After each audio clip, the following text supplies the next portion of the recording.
Uplifting, enlightening, informative. You were listening to Maulana Suhaib Lasanya on Radio Islam International. يا ديمة خير وعطاء ويمام نقاء وسخاء يا نجما شع فأبهجنا يا شعلة نور. 19 minutes past 10 o'clock. Welcome back to the second and final hour of our weekly fiqh Q&A program. And this is a dedicated Zakat Q&A program. In the month of Ramadan, mashallah, we receive lots of queries with regards to Zakat, recipients of Zakat, who should our Zakat be given to, how should we give our Zakat to. So there are many queries because normally people distribute and discharge their Zakat in the month of Ramadan. So Alhamdulillah, every week on Sunday mornings from 10 to 11, we have a dedicated Zakat Q&A program, and for that we have an expert from Jamiatul Ulama South Africa, Mufti Muhammad Haffejee, who avails himself on a weekly basis and mashallah answers all the Zakat related questions. Mufti Sahib is also the student of Mufti Taqi Uthmani Sahib Damat Barakatuhum. So let me firstly welcome Mufti Muhammad Haffejee. Mufti Sahib, Assalamu alaikum wa rahmatullahi wa barakatuh. Wa alaikum salam wa rahmatullahi wa barakatuh, Maulana Suhaib, and assalamu alaikum wa rahmatullahi wa barakatuh, and to all our listeners of Radio Islam International who are with us at this point in time. Jazakallah khairan for availing yourself. We appreciate your time and your dedication and also the expertise that you have. May Allah subhanahu wa ta'ala make it a means of reward and sadaqah jariyah for yourself. May Allah subhanahu wa ta'ala accept all your efforts for His deen. Ameen, Jazakallah khair, much appreciated, much needed dua, Maulana, and the same for yourself, inshallah. Inshallah, Jazakallah. So just to remind our listeners, if you have any Zakat related questions, then do send it on the number 072-786-1548. We will try our utmost best to try and get to all the questions that we receive, inshallah. However, there were a few questions which were left over last week. We are going to commence and give preference to those questions, inshallah. So the number is 072-786-1548. Mufti Sahib, the question for you for this morning, the first question reads, when calculating Zakat on stock in a business, is the stock value that calculated on including or excluding VAT? So, very appropriate question in the sense that stock that is intended for resale has to be subjected to zakat. But when subjecting stock for resale to zakat, we should exclude VAT when calculating or ascertaining the value of that stock to be subjected to zakat. So the short answer is zakat on stock in trade would be excluding VAT, not including VAT.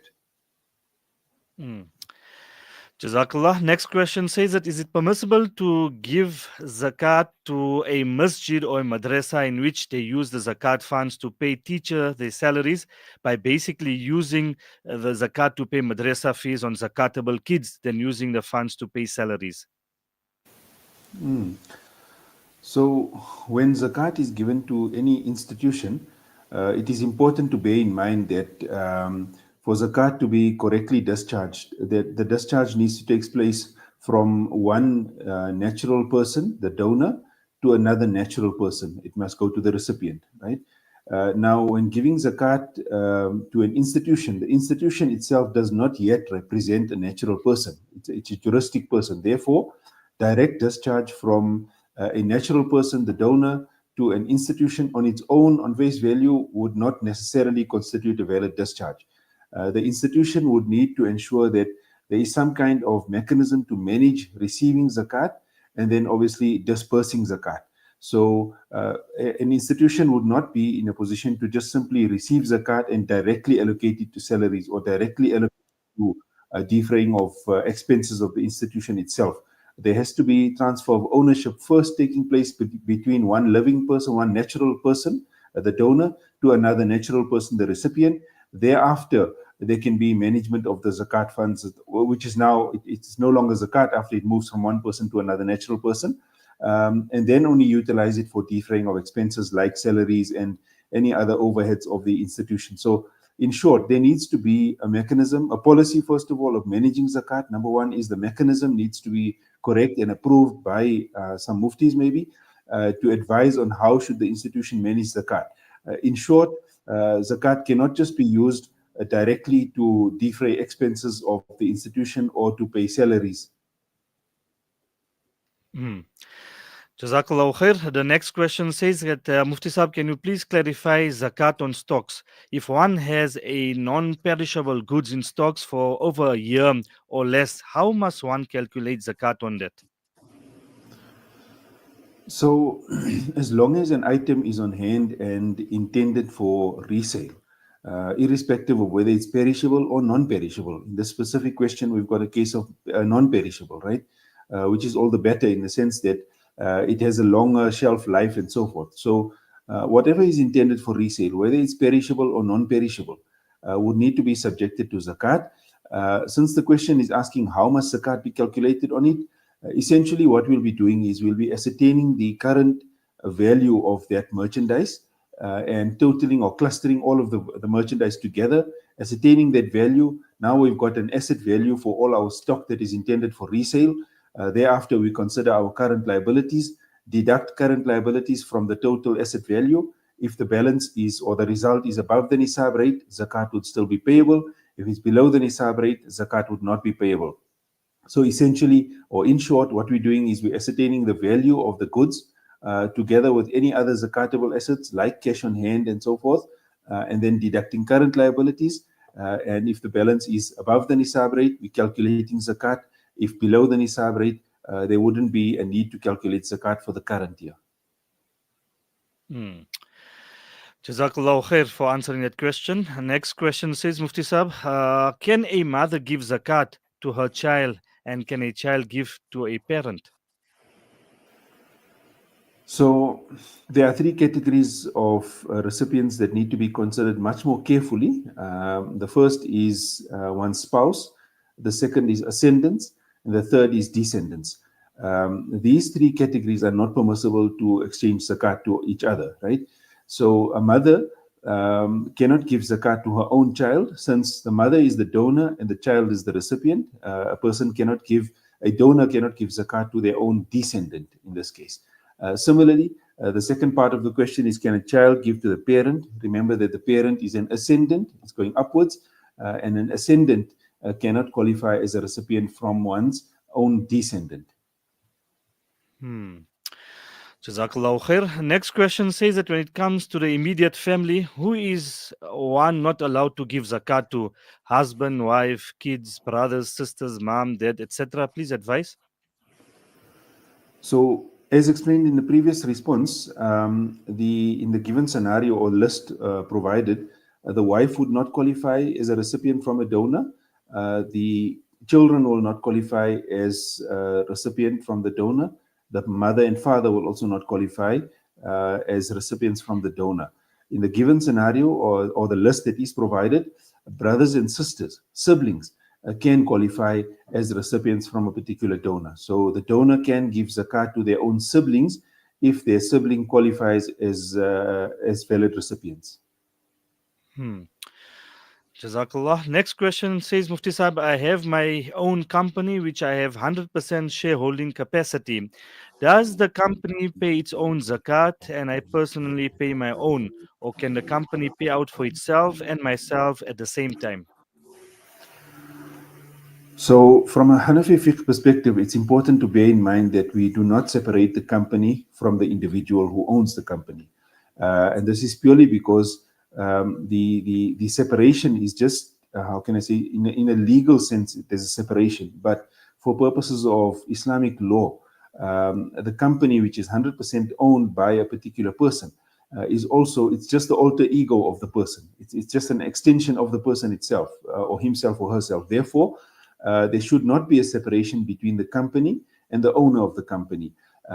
What that means is we do not want to get a situation where we ascertain the zakat dues of the company and it comes to, say, example, a conclusion of no paying zakat. But had we added the person's own wealth, zakat would have been payable. That's the situation we're trying to avoid. And this is why we're saying that from a Sharia perspective, we need to merge the company and the individual and subject the total to zakat. So it's the total company assets, the total personal assets, zakatable assets, the total company current liabilities, total personal current liabilities, deduct the liabilities from the assets.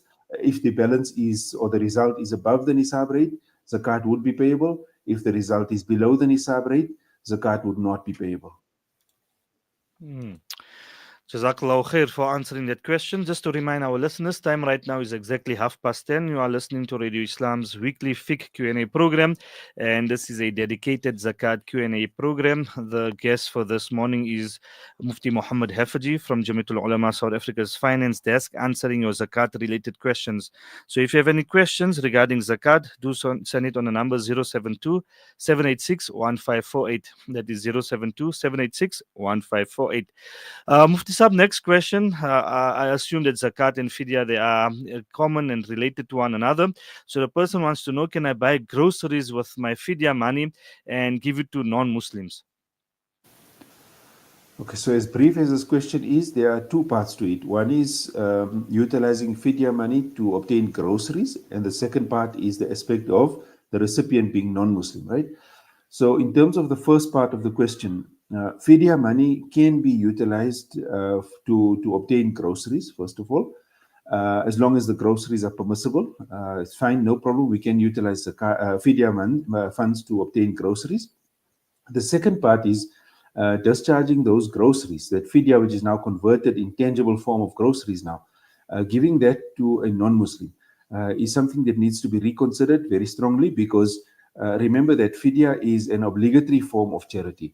From within the Sharia, we know that there are multiple forms of charity. Some forms of charity are generic in the sense that they can go to both Muslims and non-Muslims, whereas there are particular forms of charity that are designated for Muslims. Fidya is one of them, and therefore, in the given scenario, after the fidya cash is converted into groceries, one would need to ensure that the fidya is allocated to deserving Muslims, and a non-Muslim cannot be considered for this particular form of charity. There are other forms of charity which a person is welcome to discharge to a non-Muslim, but not fidya, and neither zakat for a non-Muslim. Jazakallah khair for simplifying and explaining both part of the question regarding giving fidya to a non-Muslim and buying grocery with that fidya money. Mufti Saab, next question says that, can Mufti Saab please explain, when a domestic loan is repaid, how is the zakat calculated, as the loan is being paid in installments? Okay, so the question is a bit brief in the sense that the terminology of domestic loan is used. I'll suffice on what information is there to shed light on it, inshallah. And there's also not sufficient clarity in terms of whether the question is from the debtor's perspective or from the creditor's perspective. So let's just do what we can, and hopefully the information can benefit all of our listeners. So from a Sharia perspective, we have three different categories of loans. We've got the very strong trade form of loans and debt. We've got the intermediate category, which is what we can maybe translate into the domestic loan category. It's non-trade, usually non-trade based movement of money between people. And the third is the weak form of debt, where you find your inheritance and all of your joint share ownerships are classified, right? So from a domestic loan perspective, we're just referring to, my interpretation of domestic loan is a scenario where one family member loaned a sum of money to another person, and there's some casual arrangement in terms of repayment. Now let's look at the debtor-creditor relationship and treatment of the zakat. So from the debtor's perspective, the person who has to pay back this loan now, this domestic loan, there would be two scenarios. One is where the debtor or the person paying the loan is paying off on a fixed installment basis. They have a regular installment that they adopt, and that's what they pay over to the creditor. In this particular scenario, if there are fixed installments, then the fixed installments can be multiplied by 12 and deducted from current assets. If there are no fixed installments, and the case is very much one where if the debtor enjoys a massive windfall and they're able to fulfill and plug this entire loan, in that case, the full amount can be deducted purely because of the nature of the arrangement between the debtor and creditor. The arrangement being where if the lump sum is on hand in favor of the debtor will plug the loan and settle the loan once and for all. In that case, the full amount can be deducted from zakatable assets. If the question is from the creditor's perspective now, the person who gave the loan, in this case, being a domestic loan, or what we would term as a daynul wasat, the person would subject this amount to zakat based on what they received. So whatever is received and is above the nisab rate, that portion would be subjected to zakat for the current year and the past years. And then as another amount or another large installment is received, that new amount that is received would be subjected to zakat for the current year as well as the past years. So it's only as the person receives, as the creditor receives the amount, would they pay zakat on that particular amount that they received for the past years or retrospectively. MashaAllah, Jazakallah khair for simplifying and explaining that ruling. We move on further, Mufti Saab. Next question on our WhatsApp line reads, so years ago I started giving zakat in a month of Ramadan because I couldn't remember when it was due.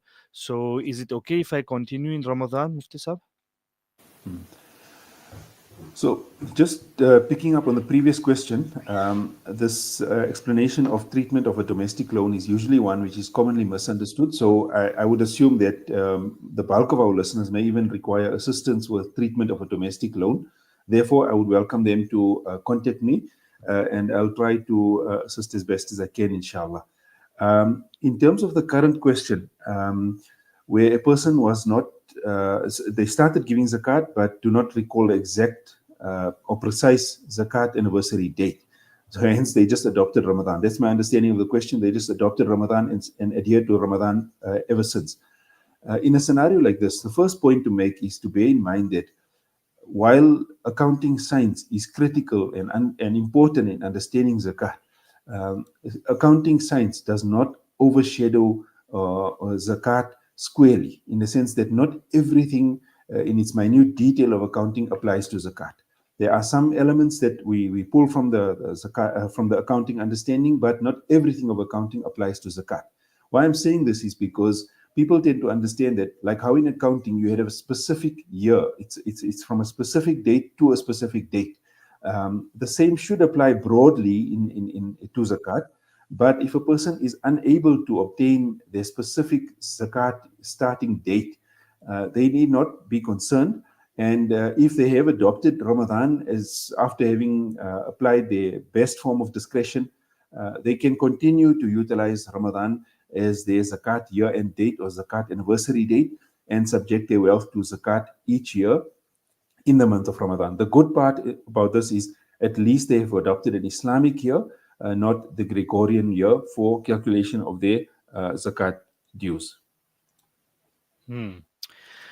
Jazakallah khair for that, Mufti Saab. Early on, you answered a question with regards to groceries. There's another question, but this is related to zakat. The questioner says that if the person is giving zakat in groceries, is there a limit of what they can receive? So, my understanding is the question is more along the lines of is there a limit in terms of the value of the groceries that the person receives, right?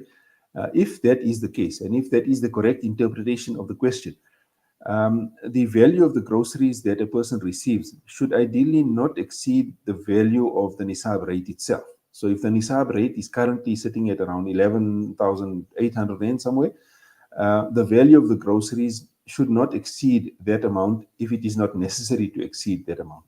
Yes, it's a different matter if the family size is so large and they need such a vast amount of groceries to just survive even for a month.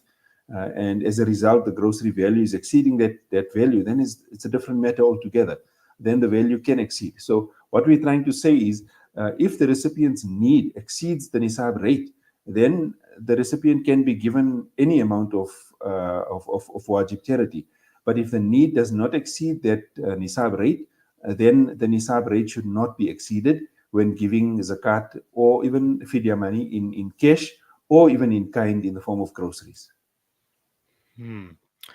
Wonderful. Jazakallah khair for that. Next question says that if a person has gold and coin to the value of approximately 50,000, they have no cash investments or savings to the value of the nisab amount. However, they have a home loan on which a large amount is still owing. How is their zakat calculated in terms of assets and liabilities, Mufti Saab? So, the mere fact that a person has got a Kruger coin and they do have, I think there's mention of no investments. So let's say it's just the Kruger coin. There's no investments or no savings, right, that exceed the nisab rate.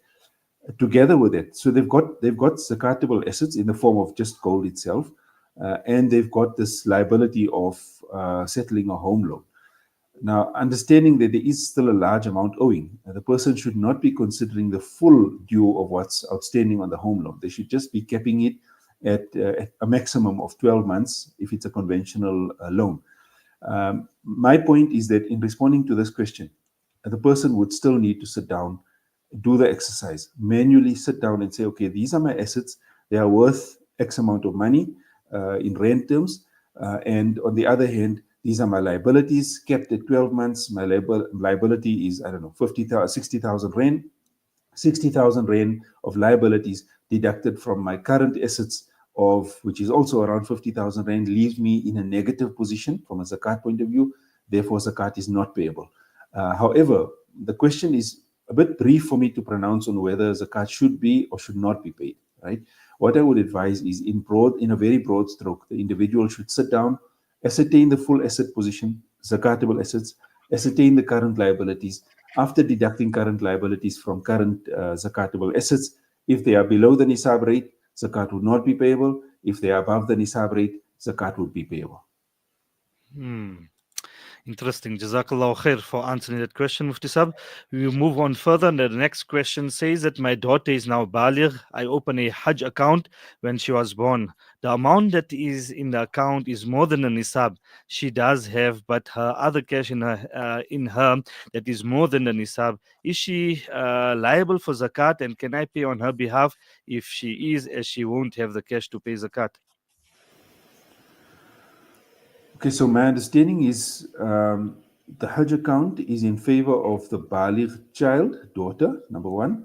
Number two is the child does not have sufficient cash, may not have sufficient cash on hand to fulfill the obligation. And number three is can the parent pay on behalf of the child?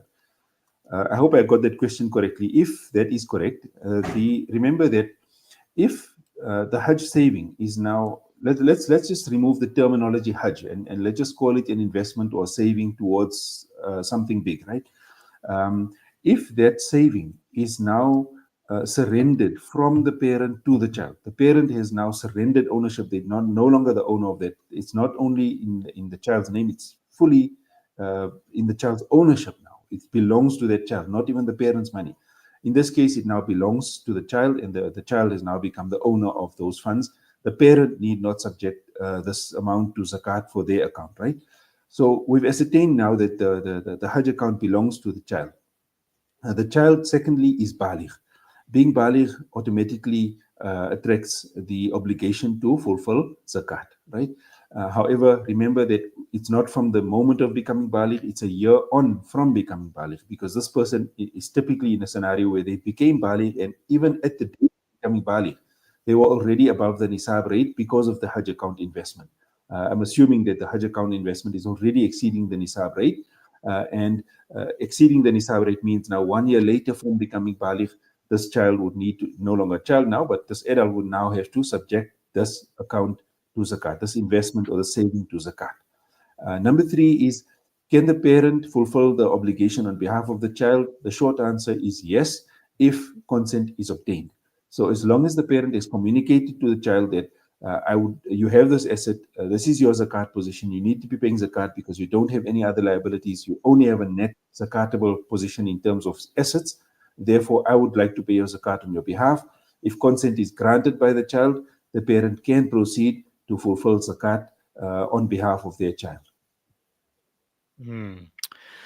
MashaAllah, Jazakallah khair for answering that question. Next WhatsApp message reads, Mufti Saab, in the event where a person takes over a business from the previous owner on agreement that he will pay him off in a time, this means that the debt is far more than the stock. Is zakat still due on the new owner? Please advise. There was a similar thread in different words in earlier questions, in the sense that there tends to be a common understanding that if a person is in debt, then they are automatically exonerated and free from having to pay zakat. This is not the case, right? Having debt alone, I'm just repeating it, does not mean that on its own, a person does not have to be paying zakat. A person can still have debt and still be in a position to pay zakat. It happens to many individuals. Most people are in the situation where they have debt and they still have to be paying zakat.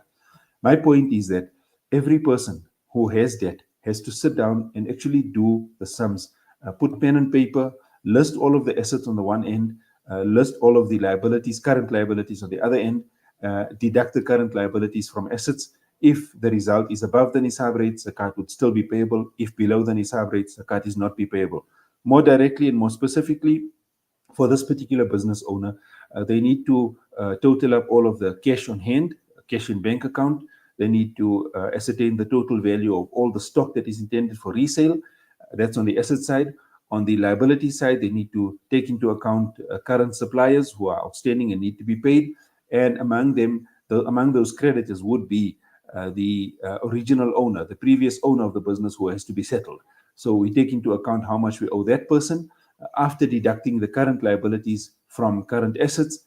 If we are above the nisab rate, zakat would be payable. If we are below the nisab rate, zakat would not be payable. Jazakallah khair for answering that question. Just to remind our listeners, time right now is exactly 10:45, and you are listening to Radio Islam's Zakat Q&A program. On the line, we have Mufti Muhammad Haffejee from Jamiatul Ulama South Africa's finance desk, answering your zakat-related questions. So, whatever questions that you have regarding zakat, send it on the number 072-786-1548. That is 072-786-1548, and inshallah, Mufti Haffejee will be answering your questions. Mufti Saab, next question says, I just wanted to know, do we have to pay for zakat if we have some savings and no other income at all?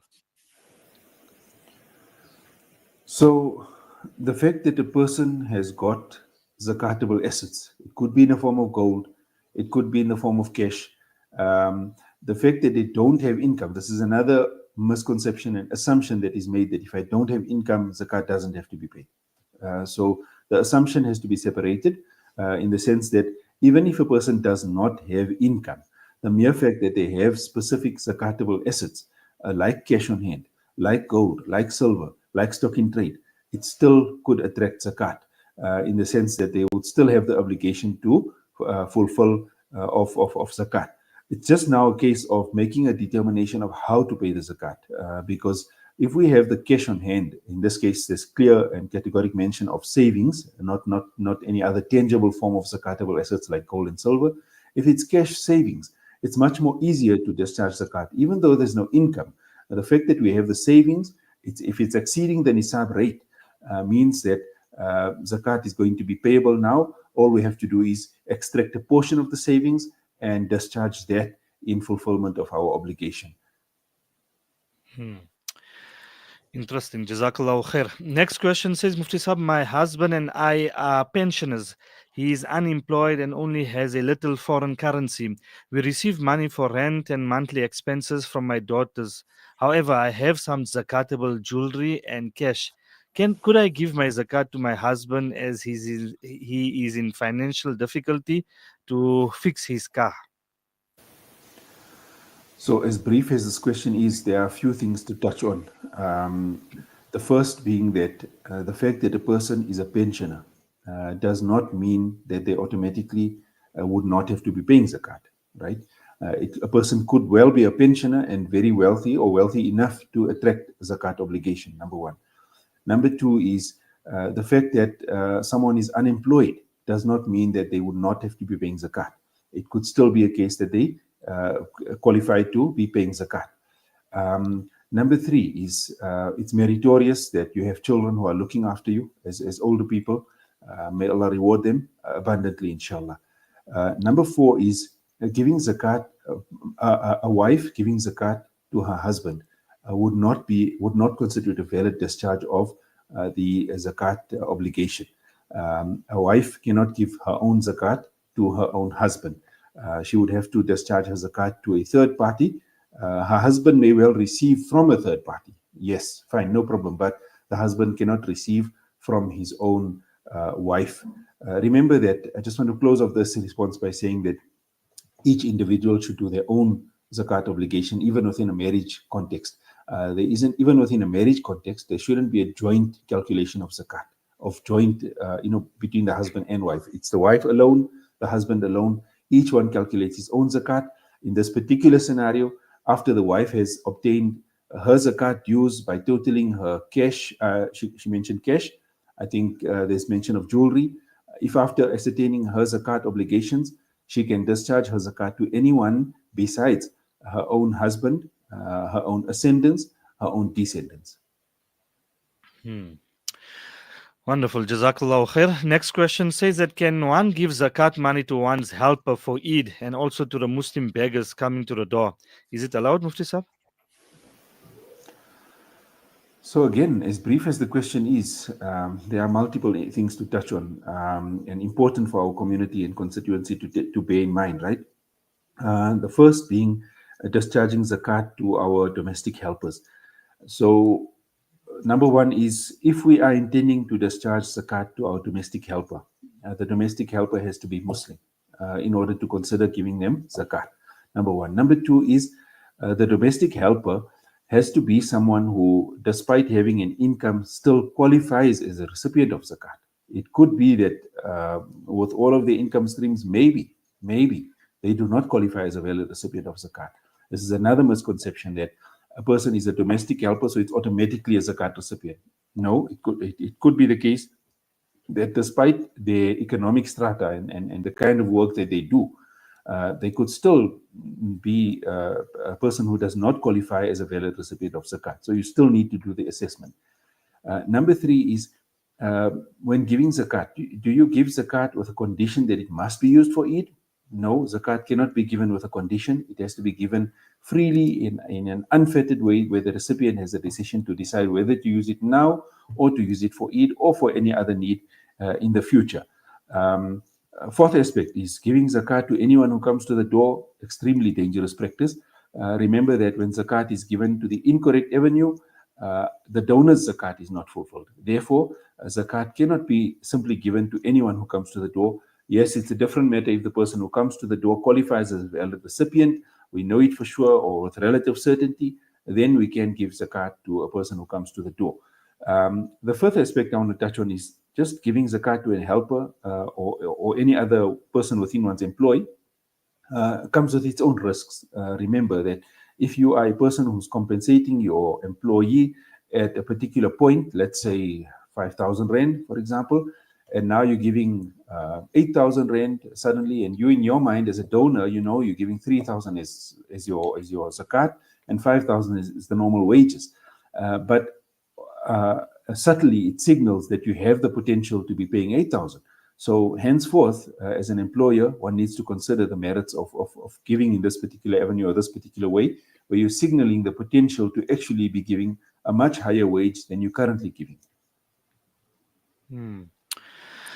MashaAllah, wonderful. Jazakallah khair, Mufti Sahib. I really like how you unpack the questions and how you answer, and how there's different possibilities and different angles, the way you unpack it and answer each angle differently. MashaAllah. Jazakallah khair for answering these questions, Mufti Sahib. We move on further. Next question says, I'm a 65-year-old lady with poor health and unemployed. I have two questions. I have no investments, no jewelry. I own a house that is freestanding, not bonded, and I have a car that I still struggle to pay for. Do I qualify for zakat collection or zakat payment, and how do I do this, Mufti Sahib? Okay, so first of all, our du'as for the questioner's health condition, and our deepest empathy for your situation of employment in the sense that they're currently unemployed, right? But all hope is not lost. Remember, you're still surviving. The fact that you could type a question means that you still have an existence, and you still have a worth and value that you can add to the fact that other listeners are now able to benefit and derive from your question. So there's still benefit in your being part of this program as well. Having no investments, no jewelry, means that we have no current assets on hand. Therefore, the asset side of the person's position means that they are already in a strong footing to start considering receiving zakat.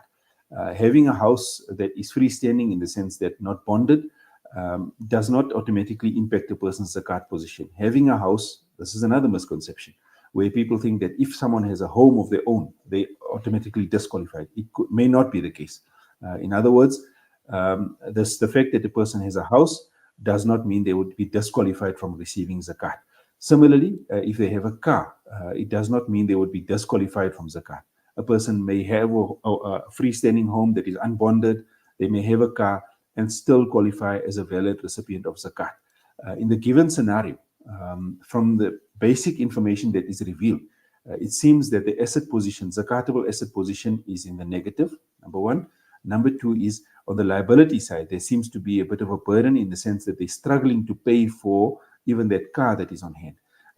Therefore, there could be a strong case of being qualifying as a valid recipient. However, it would be advised that the person visit one of the Islamic organizations of their choice and in a dignified way have their situation assessed before being able to make a call on whether they qualify as a recipient or not.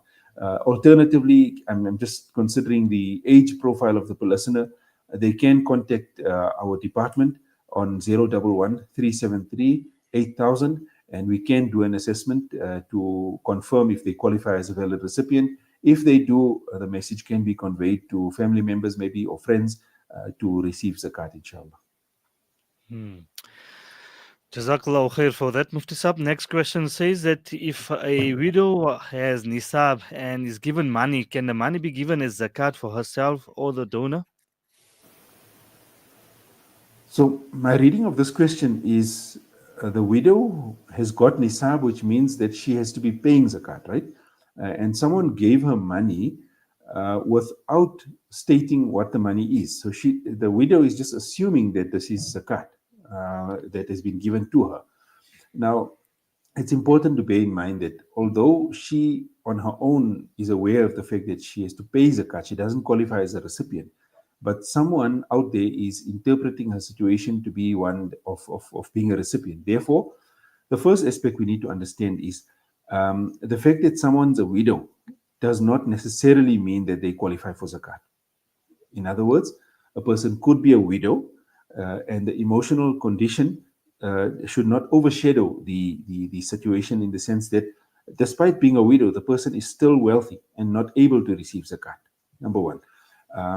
However, if the person who gave the zakat interprets it as on face value, it seems like a valid case, and they applied their best form of discretion and they gave it, their zakat would still be fulfilled. Now the question is, can this widow who's received this amount utilize it to pay her own zakat, or must she pay zakat on behalf of a donor?